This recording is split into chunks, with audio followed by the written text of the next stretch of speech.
from the seed of Shem.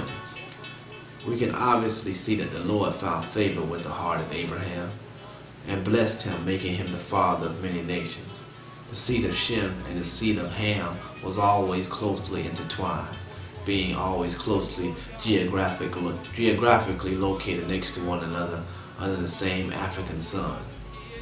From that, Abraham begat Ishmael and Isaac.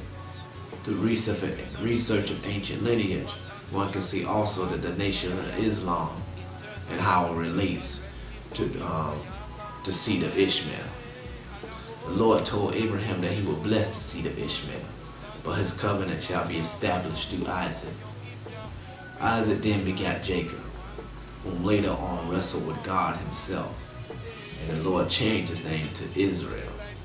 Before that though, Isaac had two sons as well, Jacob and Esau. Esau and Jacob were twins. Esau came out first with the characteristics of a red and hairy person. Jacob came out second, and his characteristics were that of a darker skinned, smooth skinned person. The Lord told their mother that the elder shall serve the younger.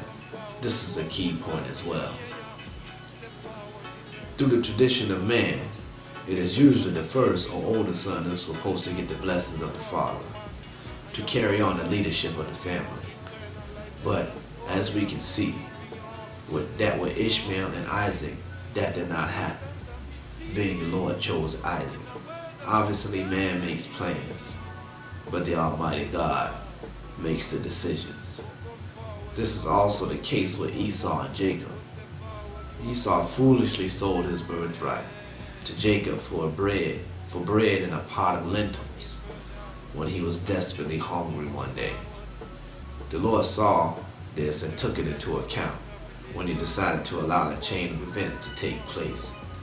As Isaac grew of old age, he became blind, and the time came to give the blessings to his eldest son Esau, not aware of the event that took place between Esau and Jacob.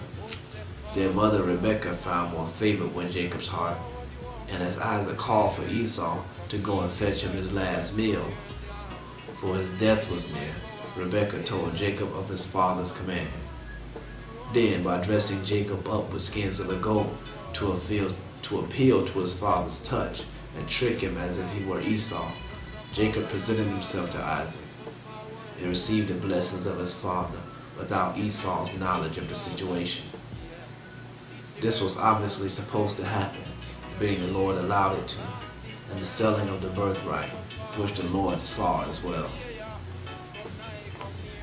From that, as I earlier stated, Jacob was renamed Israel by the Lord himself. Israel had 12 sons, from which the 12 tribes of Israel derived. The children of Israel were the chosen nation of God, which through the covenant made by God himself were, is, and always shall be the children of the Lord. For this seed that the Lord chose, he gave them laws and ordinances to follow, to ensure discipline, self-control, and to establish order. As we all know, must be established in the forming of a nation. With no law, there is no order, therefore producing chaos, confusion, and corruption. In the following of these laws, the Lord ensured a prosperous nation through many blessings. He also ensured if they break these laws, many curses will take them as well. This is vividly explained in the book of Deuteronomy, chapter 28.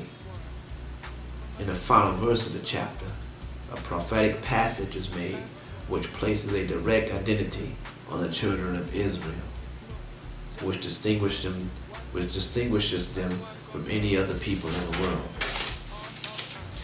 Deuteronomy 28, verse 68 states, "And the Lord shall bring thee into Egypt again with ships, by the way whereof I spake unto thee.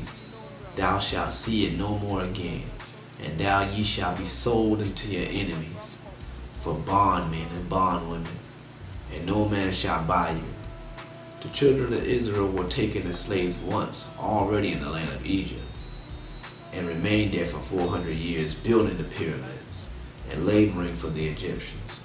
And one fact remains throughout time is that history always repeats itself. Well, if you check the map, Israel is located very close geographically to Egypt. The first time Israel was a slave to the Egyptians, they walked there into slavery and was escorted out, walking by Moses, because it is too close for the use of ships. Excuse me. So this prophecy couldn't apply for them going to that Egypt again, because it is too close for the use of ships. It would have to be another location, another Egypt, that will possess their enemies. Well, there is no other people on the planet Earth that was taken by way of ships and sold into their enemies to be slaves for over 400 years than the black Ethiopian African people. The analogy of Egypt fits perfectly, being the Israelites built up Egypt physically by hand once in the ancient days, and again started in 1555 AD, when the first slave boat arrived in the West Indies and in America. The black Israelite slaves built up America physically, blood, sweat, and tears, and have been here ever since, fulfilling the prophecy of, "Thou shalt see it no more again," which we haven't seen our homeland of Africa ever since. Sold unto our enemies, the European colonizers, for bondmen and bondwomen.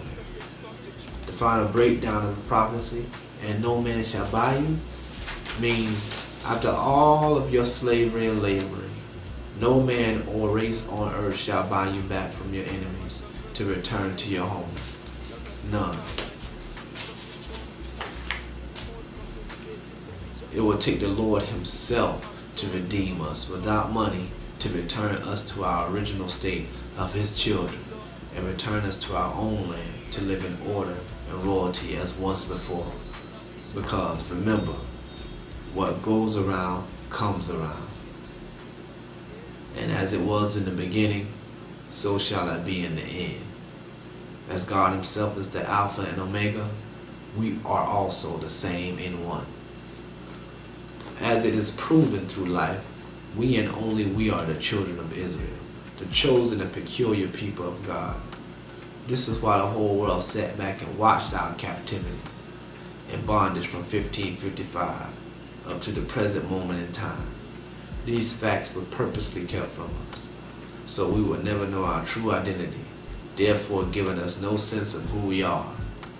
And if you don't know who you are, you will never know where you're going. This is the sense of confusion black people are currently in today. No idea of our true identity, we find ourselves constantly trying to be someone we are not, which makes us afraid of our true selves and the responsibility that comes along with it.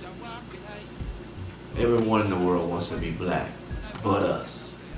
This is also shown in Isaiah chapter 20, where it states, "And the Lord said, like as my servant Isaiah has walked naked and barefoot 3 years for a sign and wonder upon Egypt and Ethiopia, so shall the king of Assyria lead away the Egyptian prisoners and the Ethiopian captives, young and old, naked and barefoot, even with their buttocks uncovered, to the shame of Egypt, and they shall be afraid and ashamed of Ethiopia, their expectation, and of Egypt their glory." This proves true, since, like I stated, we don't know ourselves and therefore are afraid of ourselves. We are afraid of Ethiopia, as the Lord put it, our expectation. It is not our fault. We were born into this world with no clue of these things. But you can lie to some people sometimes, but you can't lie to all the people all the time. Since we are the children of the Lord only let it go so far for us to learn our lesson. He has risen us from the dead to allow us to strive to know ourselves once again, and to stop following the ways of pagans, which we have no idea what they're doing and are always looking to miseducate us and turn us